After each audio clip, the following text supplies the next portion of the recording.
Hello everyone, welcome back. Next topic आहे mirage म्हणजेच मृगजळ. तर एक्झाम्पल 1 बघूया आपण. Have you seen a mirage which is an illusion of the appearance of water on a hot road or in a desert? तापलेल्या रस्त्यावर किंवा वाळवंटात तुम्हाला पाण्याचा भास कधी झालाय का?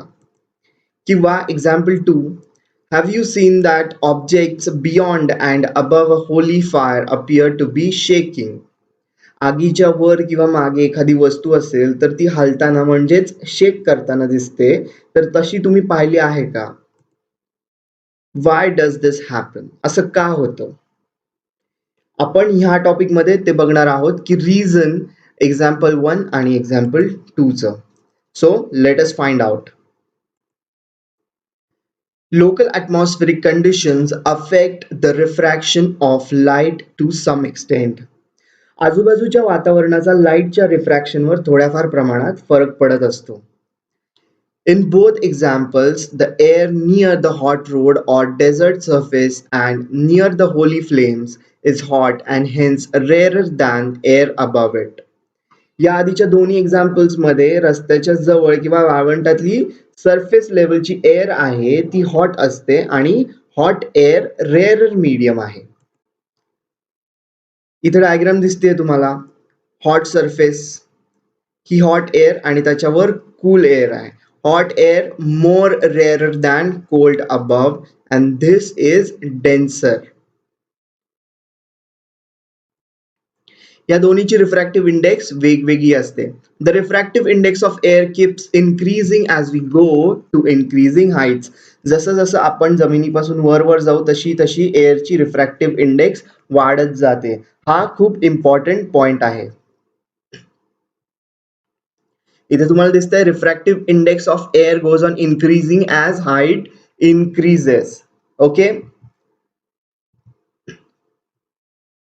In example 1, the direction of light rays coming from a distance keeps changing according to the laws of refraction. Example 1 मध्ये काय झालं? लाईट रेज जे येत आहेत ते काय करतात? ते चेंज होतात लॉज ऑफ रिफ्रॅक्शन नुसार. म्हणजेच काय? तर एक्झाम्पल 1 मध्ये बघूया आपण. एक डेझर्ट इथे दिसतंय तुम्हाला. इथे सूर्य म्हणजेच लाईट सोर्स दिसतोय. हा ऑब्जेक्ट आहे. ओके. इथे तुम्ही आहात. दिस is hot air.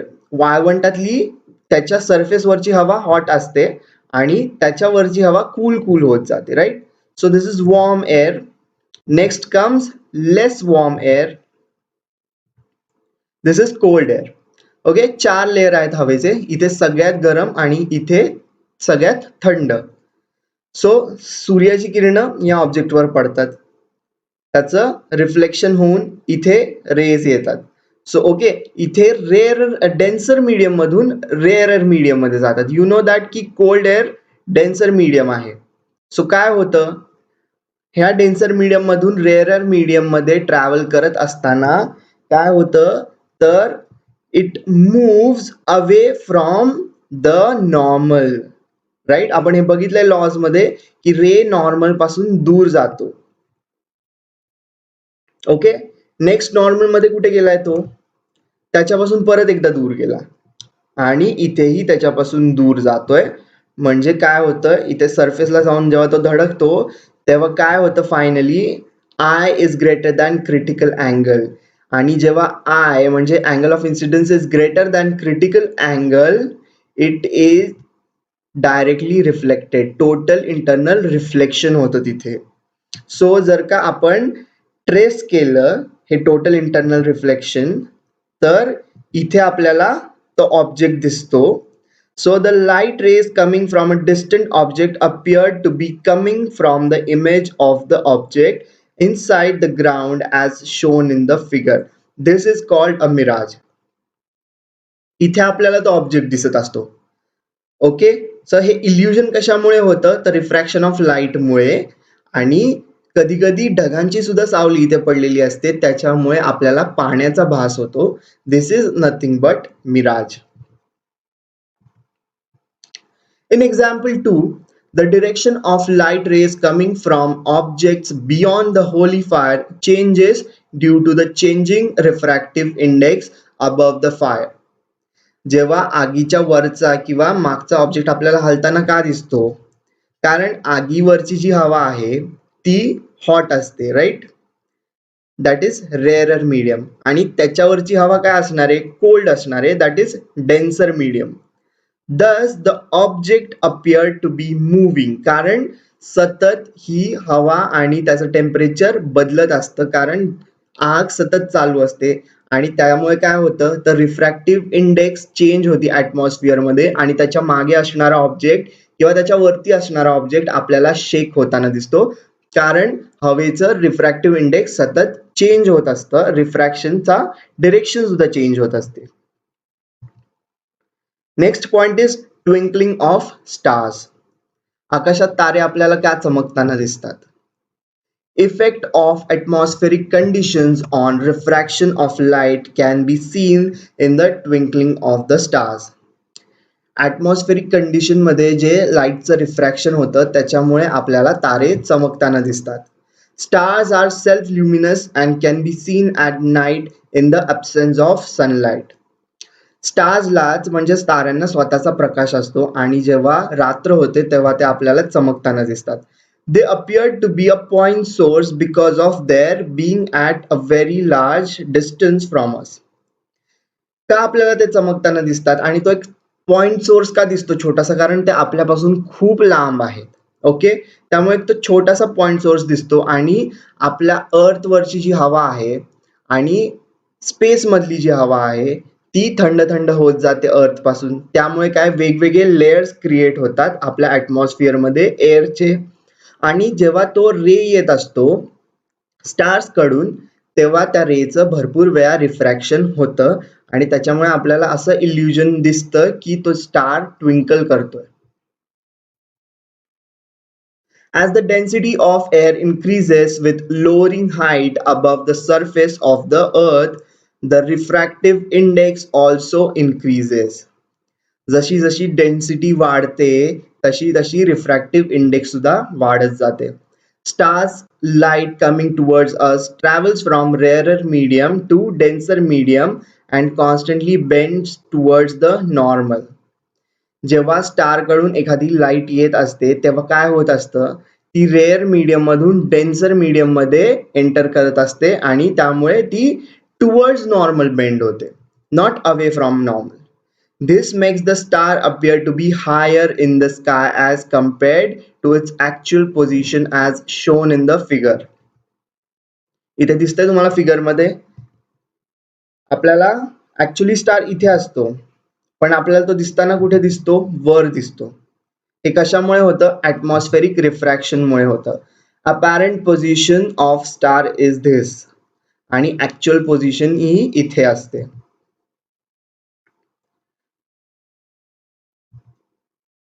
The apparent position of the star keeps changing a bit. सतत त्याची apparent position change होत असते.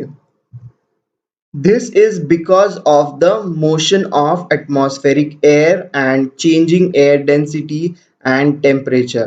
हे कशामुळे होतं? तर ॲटमॉस्फेरिक एअरच्या मोशनमुळे आणि एअर मधली डेन्सिटी आणि टेम्परेचर सतत बदलत असतं त्यामुळे होतं आणि त्यामुळे अपॅरंट पोझिशन जी आहे स्टारची ती सतत चेंज होत राहते आणि तो आपल्याला ट्विंकल करताना दिसतो. Because of this the refractive index of air keeps changing continuously. जसं आत्ताच म्हणालो ॲटमॉस्फेरिक एअर आहे ती सतत मोशन मध्ये असते आणि त्याचं टेम्परेचर आणि डेन्सिटी चेंज होत असतं, त्यामुळे रिफ्रॅक्टिव्ह इंडेक्स पण चेंज होते एअर मधली आणि ती कंटिन्युअस चेंज होत असते. Because of this change, the position and brightness of the star keeps changing continuously and the star appears to be twinkling.